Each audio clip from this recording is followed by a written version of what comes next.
아는 기자, 아자 사회부 이은우 기자 나왔습니다. 자, 이 기자, 지난해 9월이에요. 유동규 전 본부장 오피스텔에 검찰이 압수수색을 나오자 휴대폰을 던집니다. 이 장면인데 당시의 의문이 대체 왜 던졌을까? 저 폰엔 대체 뭐가 들었을까 궁금했는데 의문이 이제 조금씩 풀리는 것 같습니다. 네, 이 버려진 휴대전화에는 지난해 대장동 의혹이 제기된 직후부터 검찰의 압수수색 전까지 유 전 본부장이 누구와 통화하고 그리고 어떤 문자를 주고받았는지가 남아 있었습니다. 김용 민주연구원 부원장, 정진상 민주당 정무조정실장, 그리고 정민용 변호사 등이 주요 통화 상대였는데요. 정 변호사는 대장동 개발 초과이익 환수 조항 삭제 과정과 그리고 8억 원 넘는 불법 정치 자금을 유 본부장에게 전달했다고 지목된 인물이고요. 김 부원장과 정 실장은 이재명 민주당 대표의 선거 자금 목적으로 불법 자금을 받았다는 의혹을 받고 있죠. 압수수색 직전까지 그러니까 이재명 대표의 핵심 측근들과 긴밀히 연락을 주고받은 겁니다. 제가 통화한 수도권 검찰청 부장검사는 수사의 핵심 단서인 이 휴대전화가 검찰 손에 들어가는 것만은 막고 싶었을 것이라고도 했는데요. 유 전 본부장은 최근 언론 인터뷰에서 이 정진상 실장이 휴대전화를 버리라고 했다고 밝혔습니다. 당시에도 의문이 있었어요. 누군가가 던지라고 했다면 왜 던지라고 했을까? 이게 이제 궁금했었는데 만약에 유 전 본부장 말이 맞다면 정 실장은 왜 던지라고 했을까요? 네, 유 전 본부장은 이 당시의 시점이 이재명 민주당 대표가 대선 후보로 확정되기 직전이라고 기억을 했습니다. 본선이 열흘 남았는데 경선에서 이길 것 같은데 안달이 난 거다. 일주일도 안 된 휴대폰을 정 실장이 버리라고 해서 버렸다가 난리가 났다. 이렇게 말했는데요. 이재명 대표가 민주당 대선 경선에서 후보로 확정된 게 지난해 10월 10일입니다. 서울중앙지검이 대장동 전담수사팀을 꾸린 게 9월 말이었고요.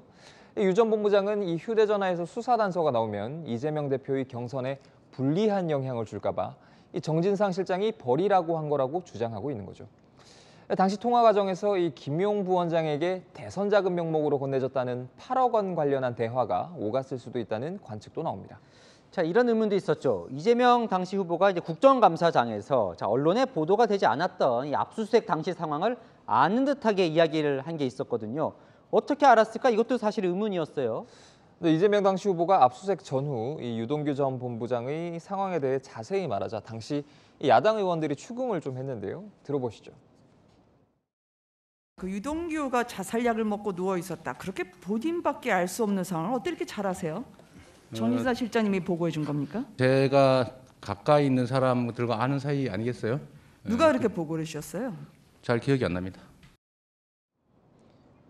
만약 이재명 대표가 당시 유 전 본부장과 통화한 김 부원장과 정 실장을 통해 이 상황을 보고를 받았다면 유 전 본부장이 주장하는 휴대전화를 버리라는 지시나 이 회유성 대화에 대해서도 알았거나 관여를 했는지 규명이 필요해 보입니다. 자, 아직 의문이 다 풀리는 건 아닙니다. 이거예요. 자, 정진성 부실장은 압수수색 당일에 새벽 5시부터 왜 통화를 하려 했을까? 이런 의문이 또 남습니다. 검찰 압수수색 3시간 전 시점이잖아요. 그래서 이 검찰의 강제 수사 정보가 유출이 돼서 미리 안 것 아니냐, 뭐 이런 의혹이 제기되는데요. 정 실장은 유 전 본부장 압수수색 당일과 이 전날에 집중적으로 통화를 시도를 했죠. 이 압수수색 당일 새벽 5시부터는 3번이나 통화 시도를 하고 메시지를 남긴 데다 이 압수수색이 시작되기 직전까지 8분 가까이 통화를 했기 때문에 이런 의혹이 제기되는 겁니다. 그러니까 의혹이라면 검찰이 압수수색 사실을 미리 정 실장 쪽에 알려줬을 수도 있다. 이렇게 지금 보는 건가요? 네, 단정할 수는 없는 부분이고요. 다만 당시에도 검찰 수사가 좀 허술하다. 이런 지적은 여러 차례 제기가 됐습니다. 정작 압수수색을 하고도 유 전 본부장이 창밖으로 버린 이 휴대전화를 못 찾았다고 밝혔다가 나중에 경찰이 찾아냈고요.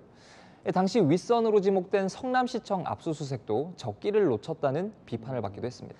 유 전 본부장이 최근 이런 말을 한 적이 있죠. 당시에 김용 부원장이 이제 통화를 하는데 병원에 입원을 하라 이렇게 이야기를 하면서 그러면 검사장이 체포를 하지 않을 거다 이렇게 이야기를 했다고요. 네, 유 전 본부장은 뭐 김 부원장이 입원하면 체포를 안 하기로 중앙지검장과 얘기가 됐다라고 말했다고 이 검찰에 진술한 걸로 알려졌는데요. 유 전 본부장은 당시 급성 복통을 이유로 검찰 출석을 미루고 응급실에 갔다가 병원에서 체포가 됐죠. 이정수 당시 서울중앙지검장도 김 부원장, 정 실장 등과 일면식도 없다고 부인하고 있어서 이 부분은 좀 더 사실관계 확인이 필요해 보입니다. 아직 밝혀져야 할 대목은 꽤 있는 것 같습니다. 아는 기자 이은우 기자와 살펴봤습니다.